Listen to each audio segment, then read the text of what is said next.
বাংলার আসলে প্রভু কেউ নয়, প্রভু একমাত্র ভগবান শ্রীকৃষ্ণ।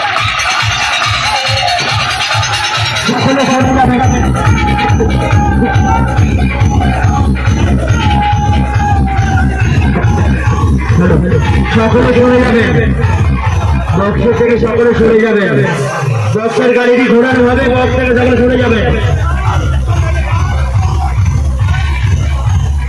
সকলে এগিয়ে যান, সকলে এগিয়ে যান, বক্স থেকে সকলে এগিয়ে যান।